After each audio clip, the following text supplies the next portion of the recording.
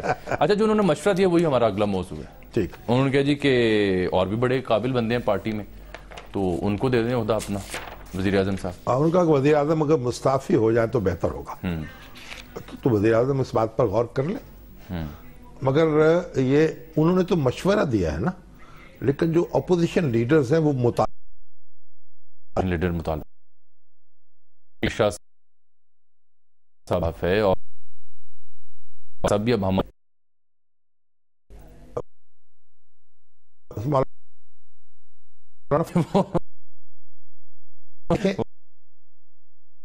وزیر کر رہے ہیں. نہیں سب متوجہ شیخ رشید صاحب نے خیال کیا 88 میں اس میں بچیاں سیٹوں پہ نان مسلم ہیں. ایک کم 60 بھی ہے 9 یا 8 جو مشرف میں مسلم ڈویژن کی بات مسلم پہلے بنانے کے لیے پلیز سیم آپ کا بھر اور انہوں نے اسی لیے میں اور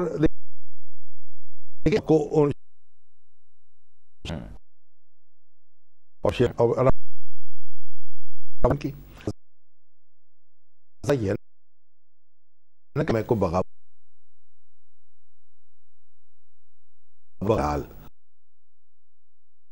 دیکھیے اعظم سے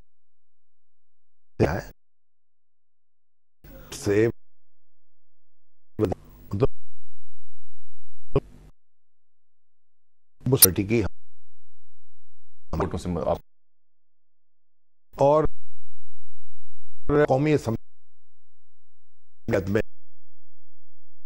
اسی لیے اسمبلی کا اجلاس ابھی شور بھی کر رہے ہیں, تحریک کرنی ہے خراب ہوگا. دیکھیے خیال آپشن وہ ٹھیک ہے, اس وقت ان کو استعفیٰ دے دینا چاہیے تھا اور کہنا چاہیے تھا میں ایک وزیر اعظم کے طور پر وہاں نہیں جاؤں گا جے آئی ٹی میں, کہ وزیر اعظم کے ڈیکورم کا بھی کوئی معاملہ ہے نا, دفتر کی بھی ایک حیثیت. اس سے پہلے جس وقت سپریم کورٹ نے جے آئی ٹی کی تھی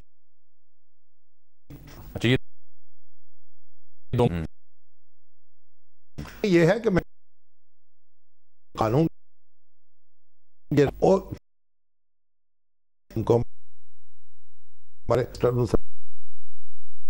اس وقت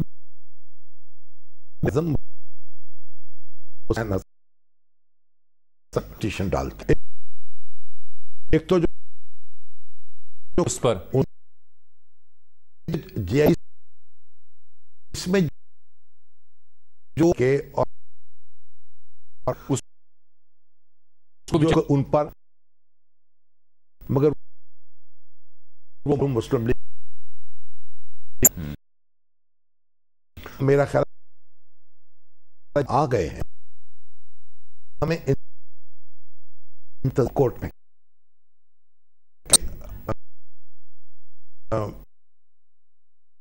وہ پریس کی جی جی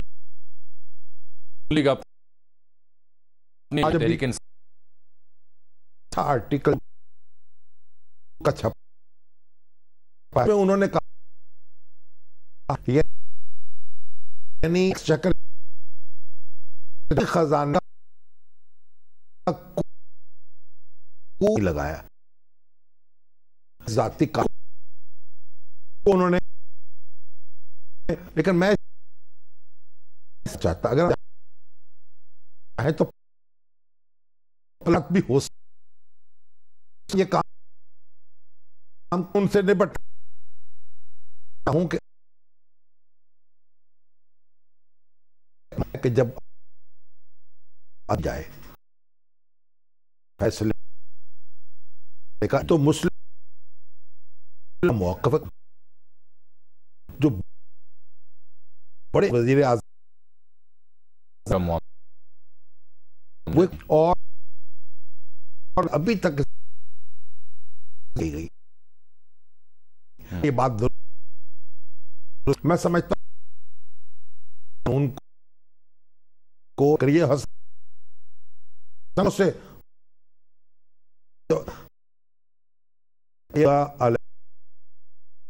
جب آپ دیں گے ٹھیک نقطہ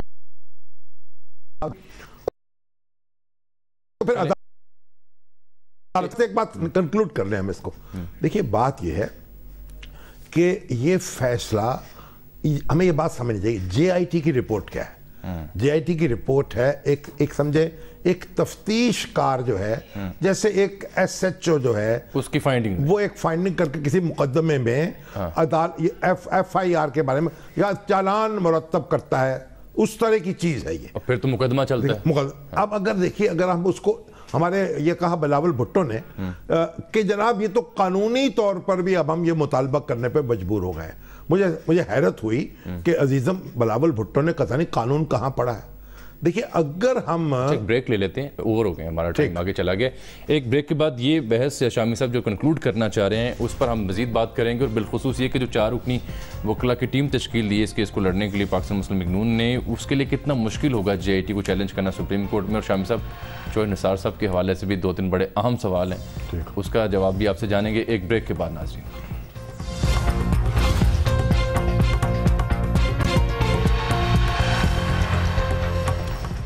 ویلکم بیک ناظرین شام صاحب حبیب اکرم صاحب نے ہمیں جوائن کر لی ہے جے آئی ٹی کی رپورٹ انہوں نے پڑھ رکھی ہے وہ بھی کچھ نکتے اٹھانا چاہ رہے ہیں ان کے پاس جانے سے پہلے جو بحث ادھوری رہ گئی بریک کی وجہ سے اس کا ایک تو آپ سے جواب چاہیں گے اور دوسرا سوال یہ کتنا مشکل ہوگا قانونی ٹیم کے لیے جے آئی ٹی کو چیلنج کرنا سپریم کورٹ میں دیکھیں یہ جو ہے کیا بحث تو رہ گئی تھی بلاول بھٹو زرداری ہاں اس پہ ایک میسج بھی ہے کیا وہ نسرین صاحبہ کراچی سے فرما رہی تھیں کہ یہ بلاول تو بچے ہیں ان کو جو لکھ کے دے دیا جاتا ہے وہ بول دیتے ہیں اور پیپلز پارٹی کس منہ سے کرپشن کی تنقید دیکھیے وہ تو خیر پیپلز پارٹی کا معاملہ ہے مسئلہ صرف یہ ہے کہ یہ جو میں نے عرض یہ کر رہا تھا آپ سے کہ جس طریقے سے کوئی چالان پیش ہوتا ہے یا کوئی رپورٹ پیش ہوتی ہے اگر ایف آئی آر کٹ جاتی ہے اس کی بنیاد پر اگر آپ یہ کہیں کہ یہ قانونی طور پر بات ثابت ہو گئی ہے تو اس کا مطلب یہ ہے کہ جب کسی عدالت میں کوئی چالان پیش ہو جائے تو پھر وہ جو اس کے ملزم ہیں ان کو سزا دے دینی چاہیے یعنی وہ مجرم ہو گئے کیا پھر تو نہ عدالت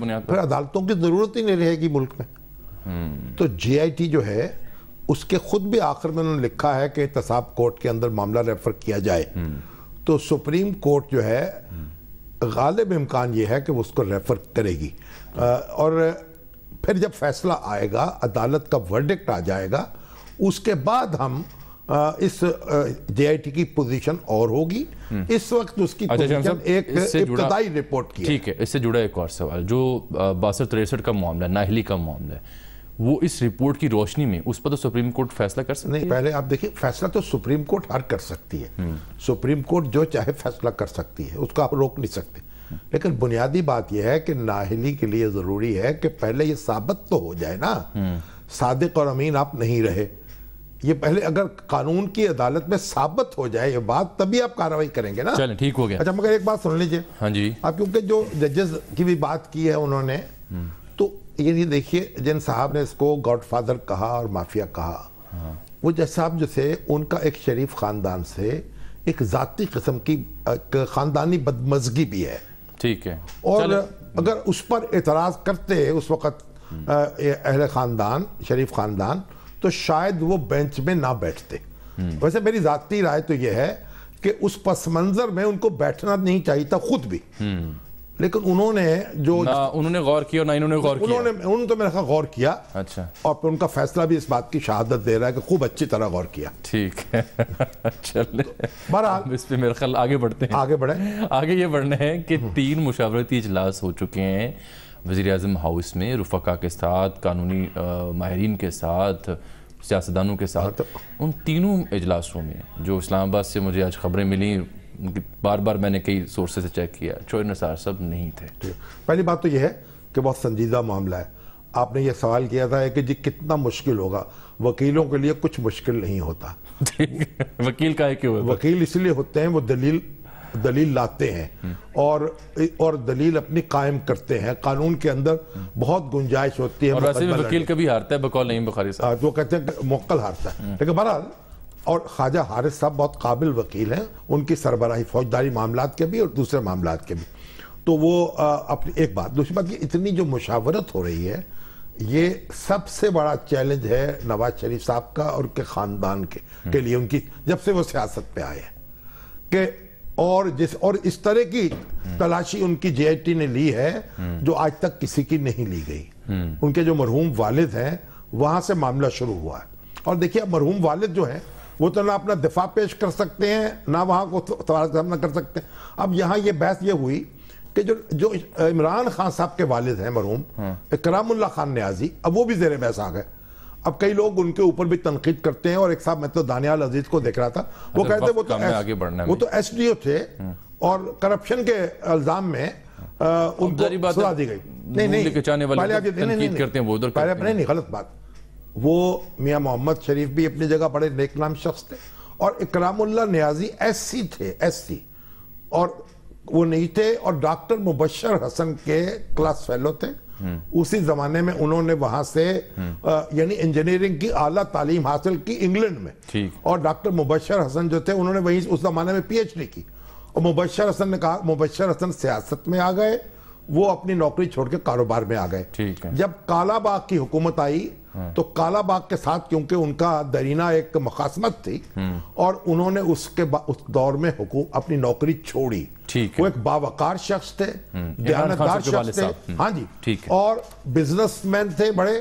اور میں ان سے خود ذاتی طور پر میری ملاقات رہی ہے, بڑا قریبی تعلق رہا ہے ان کے ساتھ بھی, اور میاں محمد شریف مرحوم کے ساتھ بھی. تو میرا خیال ہے گزارش کر سکتے ہیں ہم لوگوں سے کہ خدا جو بزرگ فوت ہو گئے, مرحومین ہیں, ان کو تو بخش دیں, ان کو بخش دیں, ان کے اوپر الزامات نہ لگائیں, تہمتیں نہ لگائیں, اور اس سے گریز کریں. چلیں, چوہے صاحب کہاں ہیں سر؟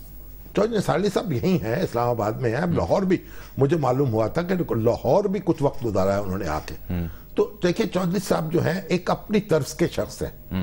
وہ کوئی یعنی ایسا نہیں ہے کہ آپ ان کو تنکا نہیں ہے, وہ کہ ہوا ادھر چلے تو ادھر ہو جائے, ادھر چلے تو ادھر ہو جائے. وہ اپنی ایک رائے رکھتے ہیں, اپنی ان کی شخصیت ہے, اور اپنا ان کا ایک مزاج ہے. تو میرا نہیں خیال ہے کہ کوئی ایسی چیز ہو سکتی ہے کہ وہ کوئی موقع پرستی کا مظاہرہ کریں یا موقع سے فائدہ اٹھائیں. ایسا معاملہ تو نہیں ہوگا, لیکن ان کی اپنی سوچ اور اپنا انداز ہو سکتا ہے معاملات کو ڈیل کرنے کا. ایک اطلاع اور آئی, وہ اطلاع یہ آئی کہ وہ مشاورتی اجلاسوں میں تو شریک نہیں ہوئے. البتہ جب شہباز شریف صاحب کو یاد ملے ہیں پرائم منسٹر صاحب سے, تو شہباز شریف صاحب پھر خود گئے ان کے پاس اور ان سے ملاقات کی, پھر انہیں خود لے کے آئے اور ایک ذاتی سی ملاقات پرائم منسٹر سے ہوتی رہے گی. ان کے ساتھ تو ایسا معاملہ چلتا رہتا ہے. لیکن اب کئی نظریں ان کی طرف اٹھی ہوئی ہیں کہ اگر ان کا قائم مقام کوئی مقرر ہو تو بہت سے لوگوں کی رائے یہ ہے کہ چودھری نثار علی صاحب ہونے چاہیے، کیونکہ ان پر آج ہاشمی صاحب بھی تو یہ فرما رہے ہیں، کیونکہ ان پر انگلی نہیں رکھ سکتے ان کے اوپر آپ۔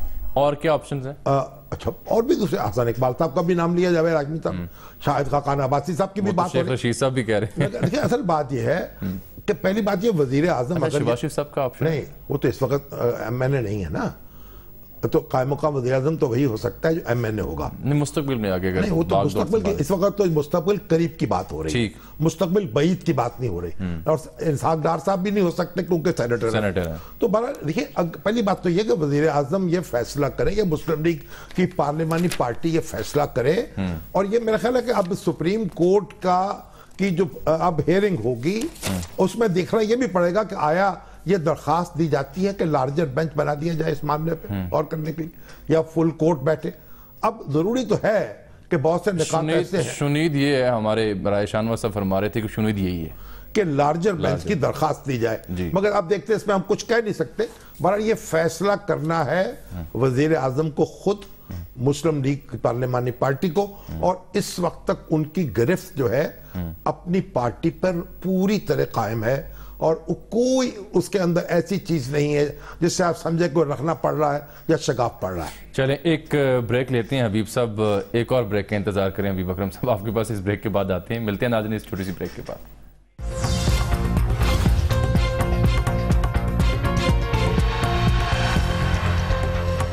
علاوہ برداشت کر اگر کسی اور کو لگا دیا گیا تو دیکھیے چودھری صاحب دل پہ پتھر رکھ بھی سکتے ہیں اور ہاتھ میں پتھر اٹھا بھی سکتے ہیں، بس یہ کافی ہے۔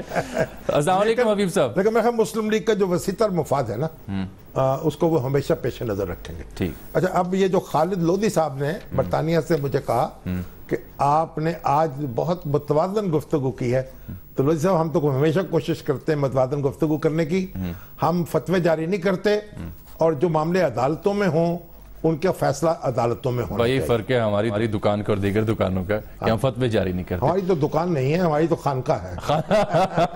یہ درست کیا ہے سر، لیکن جامعی اور شامی خانقاہ بھی بیٹھ سکتے ہیں اور کہاں بیٹھ سکتے ہیں۔ السلام علیکم حبیب اکرم صاحب۔ وعلیکم السلام جناب، آپ کو خانقاہ میں خوش آمدید کہتے ہیں جی؟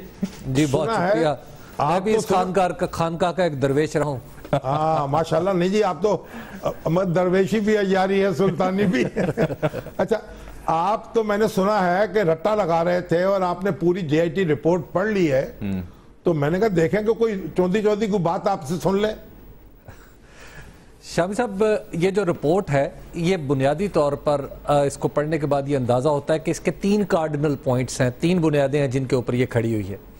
ایک ہے گلف سٹیل مل کا معاملہ، جس کے بارے میں یہ رپورٹ کلیئرلی سٹیٹ کرتی ہے کہ گلف سٹیل مل جب بیچی یا خریدی گئی تو اس کی پروسیڈ میں سے 12 ملین درہم جو تھے وہ کسی صورت بھی الثانی فیملی کو نہیں دیے، مگر اس وقت تو شریف خاندان جو تھا حکومت میں نہیں تھا۔ جی حکومت میں نہیں تھا، تو یہ 1980 میں یہ ٹرانزیکشن کلوز ہو جاتی ہے، اور وہاں پہ یہ تو پرائیویٹ معاملہ ہے نا؟ جی ایک پرائیویٹ معاملہ ہے۔ اس کے بعد جو دوسرا معاملہ ہے وہ ہے کہ ایون فیلڈ فلیٹ جو میفر فلیٹس ہیں کہ ان کی ملکیت کس کے پاس ہے اور کب سے ہے، اس کے لیے مختلف دلائل اپنے انہوں نے دیے ہیں جے آئی ٹی والوں نے، اور مختلف ڈاکومنٹس جو ہیں وہ بھی انہوں نے پرووائڈ کی ہیں، اور خاص طور پر اور بہت سارے جو شواہد ہیں وہ بھی اکٹھے کیے ہیں۔ ان کی روشنی میں انہوں نے یہ نتیجہ نکالا ہے کہ جو میفر اپارٹمنٹس ہیں وہ 93 سے کم از کم شریف فیملی کے قبضے میں تھے، اس کے آکیوپائر وہی تھے اور اس کے اونرز بھی وہی تھے، اور 93 سے آنورڈ 2012 تک صورتحال اسی طرح رہی ہے، اور 2012 کے بعد اس کی ملکیت میں جو تبدیلیاں آئی ہیں وہ جے آئی ٹی نے اس کو اپنا موضوع نہیں بنایا۔ اور اس سے جڑا ہوا آکوپائی کریں جب آپ کسی چیز کو، تو اس میں ملکیت ہونا ضروری نہیں ہے۔ جی آبویسلی اس کی ملکیت ہونا ضروری نہیں ہے، لیکن جے آئی ٹی کہتی ہے کہ اس وقت یہ ملکیت بھی انہی کی تھی۔ اور اس کے بعد اسی سے جڑا ہوا معاملہ ہے مریم نواز شریف کا، جن کے بارے میں کہا ہے جے آئی ٹی نے کہ جناب ان کے جو فلیٹ جو یہ کہتی ہیں کہ بینیفیشل اونر ہوں اور میں ایک ٹرسٹی ہوں، تو ٹرسٹ کے کاغذات کو جے آئی ٹی نے ماننے سے انکار کر دیا ہے، اور انہوں نے کہا ہے کہ جو ٹرسٹ کے کاغذات نہ صرف جعلی ہیں بلکہ اس کے ساتھ ایک سپورٹنگ ایویڈنس یہ لگایا ہے کہ ایک کمپنی جو بی وی آئی لینڈ میں تھی، بی وی آئی لینڈ میں سے وہاں سے وکلاء نے بتایا اور وہاں کے اٹارنی جنرل نے اور وہاں کی ایف آئی اے نے بتایا کہ ایک جو پرٹیکولر کمپنی ہے جو اس سارے سیٹ اپ کو ہولڈ کرتی ہے، اس کی واحد بینیفیشل اونر مریم نواز شریف ہے۔ تو لہٰذا ایک اس کا تیسرا کارڈنل پوائنٹ ان فلیٹ سے ریلیٹڈ یہ ہے، اور چوتھا جو اہم ترین پوائنٹ ہے وہ پرائم منسٹر کے حوالے سے ہے کہ prime minister capital F Z E جو ایک کمپنی قائم کی گئی ہے دبئی جبل علی میں، تو جبل علی میں قائم ہونے والی کمپنی کے یہ چیئرمین ہیں۔ جے آئی ٹی اس بات کو تسلیم کرتی ہے کہ یہ چیئرمین تو ہیں اس کمپنی کے، لیکن ایف زیڈ ای کیپٹل دراصل اونڈ بائی حسن نواز ہے، یہ کمپنی کی ملکیت حسن نواز کی ہے، لیکن اس کی صرف چیئرمین ہی جو ہے جو وہ مگر وزیر اعظم کے پاس۔ آپ کے خیال میں یہ وہ نقطے ہیں جن کے بارے میں جواب دینا ہوگا اور مطمئن کرنا ہوگا مسلم لیگ نون کو؟ جی یہ تین بنیادی نقطے ہیں جن کے بارے میں مسلم لیگ نون کو عدالت میں جانا ہوگا، اور چار ہو گئے۔ شامی صاحب اس میں ایک اور بات بھی ہے کہ جو پرائم منسٹر کی جو کمپنی ہے ایف زیڈ ای، اس کے حوالے سے ایک بات واضح کر دوں کہ آج تو آپ نے نقطے اٹھا دیے ہیں اور میرا خیال کل آپ بے نقط بھی ہو جائیں، یعنی بتا دیں کہ ان کا جواب بھی تو کوئی ہوگا نا۔ جی بالکل ٹھیک ہے حبیب صاحب، بہت شکریہ، آپ نے بہت ہی مفصل طریقے سے اس کو بیان کر دیا۔ اچھا جی، اب رحمان ملک صاحب کا ذکر تو ہم نے کرنا ہے سر، کیا ہوا ان کو؟ ان کے بارے میں جو کنکلوژن نکالی جے آئی ٹی، انہوں نے کہا جی کہ رحمان ملک صاحب شاطر اور ناقابل اعتماد گمراہ کن جواب دیے، اور ان کے پاس شریف فیملی کرپشن کا کوئی ثبوت نہیں تھا۔ اب اس رپورٹ جب یہ منظر ٹی وی پہ چلی تو ان کا رد عمل بھی آ گیا ہے، وہ یہ کہہ رہے ہیں کہ جی میں جے آئی ٹی کے پاس کوئی کریکٹر سرٹیفکیٹ لینے نہیں دیا گیا تھا۔ ٹھیک ہے تو یہ تو پھر الٹا کام ہو گیا، الٹا ہو گیا۔ چلیے اب آئندہ سے ان کو چاہیے کہ کسی جے آئی ٹی کے سامنے پیش نہ ہو، سوائے اس کے جو ان کے لیے بنائی گئی ہو۔ چلے ایک اور سنیے، یہ جو ترجمان ہے وزیر داخلہ محمد اسلم صاحب، ان کے توسط سے ابھی ابراہیم راجہ صاحب جو ہمارے بیورو چیف ہیں اسلام آباد سے، انہوں نے خبر مجھے دی کہ جناب وہ آپ کی خبر اور دیگر جگہوں پہ بھی ایسی خبر کو چلی، تو اس پر انہوں نے فوراً ہمیں میسج کیا کہ جناب کوئی ملاقات وزیر داخلہ چوہر نثار صاحب کی شہباز شریف صاحب سے بھی نہیں ہوئی۔ اس وقت وہ گوشہ تنہائی میں ہیں یا مراقبے میں ہیں کہہ سکتے ہیں، تو انہوں نے یہ اپنے آپ کو سچویشن سے الگ تھلگ کر رکھا ہے۔ اچھا اب یہ چوہر صاحب جو ہیں وہ اکثر وہ الگ تھلگ کر لیتے ہیں اپنے آپ کو، یہ بھی دیکھیے ایک سنت نبوی ہے یہ بھی۔ اچھا یہ عادل صاحب جو ہمارے ریزیڈنٹ ایڈیٹر دنیا نیوز اسلام آباد کی، انہوں نے بھی تصدیق کی ایک ملاقات نہیں ہوئی۔ چلیے ٹھیک ہے، اچھا آپ سنت نبوی کی سنت نبوی ہے نا، کیا بعض اوقات ایسا ہوتا ہے کہ آپ ایک مراقبے میں بیٹھ جائیں اور دنیا سے الگ تلگ ہو کے چیزوں پہ غور کریں، اپنے اللہ سے لا لگائیں اور رہنمائی طلب کریں، بہتر راستہ بھی مل سکتا ہے، بہتر راستہ ملتا ہے۔ اللہ تعالیٰ ان کے لیے بہتر راستہ جو ہے اس کی نشاندہی کر دے اور ان کو اسے منتخب کرنے کی توفیق عطا فرمائے، آمین۔ اچھا جی چودھری نثار علی صاحب جو ہے نا، میرا ان سے بڑا ہی قریبی تعلق ہے، دوست، جب سے 1985 کی اسمبلی میں منتخب ہو کے آئے اور میں نے ان کی پہلی تقریر سنی، اسی وقت سے میں ان پہ لٹو ہو گیا۔ لیکن سر جو آپ نے دعا کی تھی نا، اس کے بعد موضوع بدل دینا چاہیے تھا، یہ ذاتی رائے میری۔ ایک آدمی جو ہے، ٹھیک ہے، دیکھیں ایک آدمی جو مسلسل اتنے سال پولیٹکس میں رہا ہو اور اپنی ایک انٹیگریٹی کو برقرار رکھا ہو، اس کا مطلب یہ نہیں، دیکھیے میں سمجھتا ہوں کہ وہ اپنی جماعت کے وسیع تر مفاد میں کام کریں گے، اپنے ذاتی مفاد کو کبھی بھی پیش نظر نہیں رکھیں گے۔ ٹھیک۔ اچھا اب یہ دیکھیے الطاف احمد صاحب ہیں ہمارے سوشل میڈیا پہ دوست، انہوں نے ایک حساب کتاب لایا بڑا دلچسپ ہے۔ وہ کہتے ہیں جے آئی ٹی نے 60 دنوں میں 10 والیومز پر مشتمل 8000 صفحات کی رپورٹ لکھی، یعنی ہر روز 133 صفحات لکھے گئے اور جے آئی ٹی کے ہر ممبر نے 27 صفحے لکھے۔ تحقیقاتی رپورٹ لکھتے ہوئے ایک ایک لفظ اور ایک ایک جملہ سوچ بچار اور ناپ تول کے بعد لکھنا ہوتا ہے۔ 500 الفاظ کا ایک صفحہ لکھنے میں آپ کو کم از کم آدھا گھنٹہ چاہیے۔ اس کا مطلب یہ ہوا کہ روزانہ 27 تحقیقاتی صفحات لکھنے کے لیے کم از کم 3.5 گھنٹے لگے ہوں گے۔ 13.5 13.5 نہیں زیادہ ہوگا 13.5 اچھا روزانہ لکھنے میں صرف۔ اصل میں بات کیا ہے، یہ تھوڑا سا سارکسٹک بھی ہو رہے ہیں، جس طرح سے یہ کارروائی ہوئی ہے، جس طرح سے جے آئی ٹی بنی اور جس طریقے سے اس کی کارروائی ہوئی اور جس طریقے سے رپورٹ آئی، مجھے تو ایسے معلوم ہوا کہ نواز شریف صاحب کے لیے پرویز مشرف کا دور جو ہے وہ زندہ ہو گیا ہے، اور وہ دوبارہ اسی جگہ پہنچ گئے ہیں جہاں وہ اٹک کے جیل میں قید تھے اور پرویز مشرف صاحب کی ملک میں حکومت تھی۔ اب عادل صاحب پھر سے میسج کر اب وہ وزیر اعظم تو نظر آ رہے ہیں کہ بیٹھے ہوئے وہاں، لیکن عملاً جو چیزیں ہوئی ہیں اور جس انداز سے ہوئی ہیں، معلوم ہوتا ہے کہ پرویز مشرف کا سایہ جو ہے وہ ابھی تک کہیں نہ کہیں برقرار ہے۔ لاہور سے ڈاکٹر واجد صاحب ٹیلی فون لائن پر کچھ کہنا چاہ رہے ہیں، وہ بتاتا ہوں جی۔ ڈاکٹر واجد صاحب فرمائیے گا آپ کا سوال کیا ہے؟ جی میرا سوال یہ ہے، بڑا مختصر سا ایک سوال ہے اور ایک تجویز ہے۔ فرمائیے۔ سوال میرا یہ ہے کہ اگر 20% بھی ثابت ہو جاتی ہے جے آئی ٹی میں جی کہ انہوں نے ریٹرن جمع نہیں صحیح کرائی یا کچھ بھی کسی بھی معاملے میں کرپشن کی، تو ان کو اخلاقی طور پر ریزائن دے دینا چاہیے کہ نہیں؟ دیکھیے پہلی بات یہ ہے، تجویز کچھ دے رہے ہیں، دوسری تجویز کیا ہے جی ڈاکٹر صاحب؟ تجویز یہ ہے کہ جو زرداری صاحب اور نواز شریف صاحب اگر اتنے زیادہ محب وطن ہے تو اپنی 50% جائیداد سے کو تمام پاکستان کے بڑے شہروں میں ہاسپٹل بنا دے پلیز، ان کے بزرگوں کو دعائیں ملیں گی اور بہت قابل غور اور اہم تجویز آپ نے ڈاکٹر صاحب، بہت شکریہ۔ جو آپ نے پہلے فیصد کی بات کی ہے، دیکھیں جب عدالت کے سامنے معاملہ ہو تو اس کے فیصلے ہی کا انتظار کرنا۔ اور تجویز کیسی ہے ان کی؟ تجویز تو بہت اچھی ہے، اور کہ ہر شہر میں ہسپتال بنا دیے جائیں۔ چلے پروگرام وقت ناظرین کے آپ نے ایک سوال کیا تھا یہاں کوئی، وہ رہ گیا، اب ختم ہو گیا پروگرام، کل اسے انٹرٹین کریں گے، اجازت دیجیے، اللہ حافظ۔